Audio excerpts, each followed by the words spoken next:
본인도 안 잡수려고 노력은 했었어요. 벌써 10년째 고혈압을 앓고 있는 상황.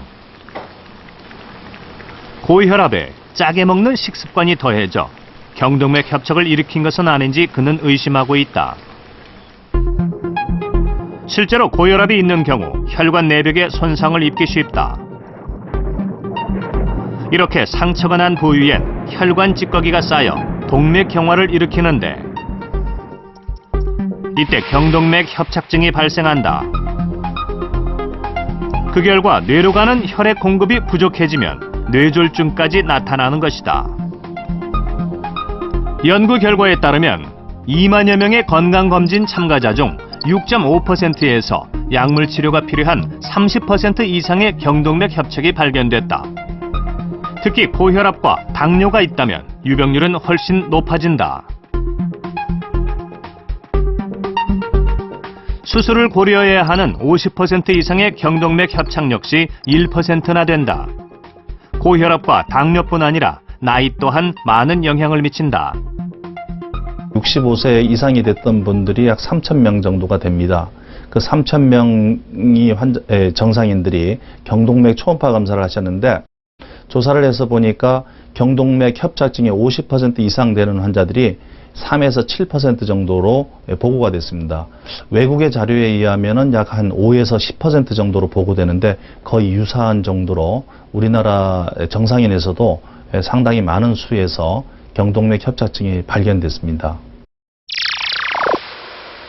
밤하늘에 떨어지는 별똥별, 참 아름답죠? 이 별은 한번 지고 나면 흔적도 없이 사라지지만 우리 뇌혈관에 이상이 생기면 대부분 흔적을 남깁니다. 뇌졸중의 증상이 생겼지만 뇌졸중인 줄 모르고 그냥 지나치는 경우가 많은데요. 여기 사진 속 뇌에 남아있는 미세한 자국 보이시나요? 바로 뇌혈관이 막혀서 뇌졸중이 생긴 흔적입니다. 이러한 뇌졸중에도 전조 증상이 있습니다. 바로 일과성 뇌허혈증인데요. 일과성 뇌허혈증은 뇌로 공급되는 혈액의 흐름이 일시적으로 막혔다가 다시 이어져서 순간적으로 뇌가 쇼크 상태에 빠지는 질환입니다. 경동맥 협착증도 한 원인으로 알려져 있는데요. 중요한 사실은 이 일과성 뇌허혈증이 뇌졸중의 예고 증상이라는 겁니다.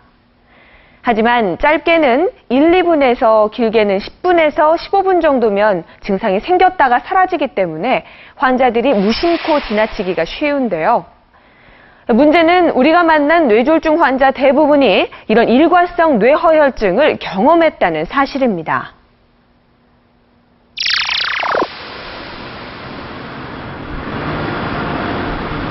지난 5월 갑자기 찾아온 마비 증상과 언어 장애로 병원을 찾았다는 이규식 씨.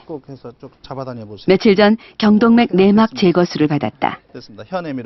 검사 결과 왼쪽 경동맥의 협착으로 뇌졸중의 전조 증상이 나타났기 때문이다. 뇌졸중 없이 이제 살 수 있으니까 이제 폭탄 하나를 없애버린 거예요. 예전에 우리가 그런데 그가 병원을 찾은 건 처음이 아니다.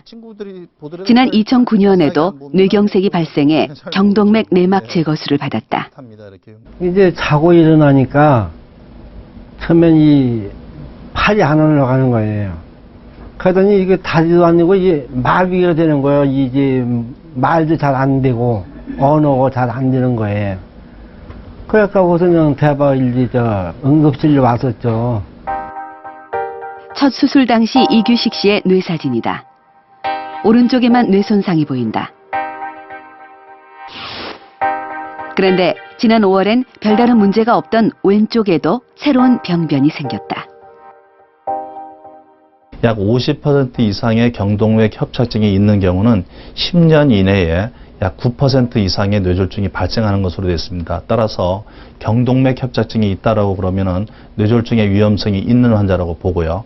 그러면은 수술을 하든 약물 치료를 하든 본인이 어떻게든지 그 병이 진행되는 것을 이제 관리를 해야 됩니다. 뇌졸중의 원인이 되는 경동맥의 플라크를 제거하는 수술. 그의 경동맥 상태는 어떨까? 플라크 곳곳이 울퉁불퉁하게 파여 있다. 이런 경우 피가 제자리에서 소용돌이치는 와류 현상이 나타나기 쉽다.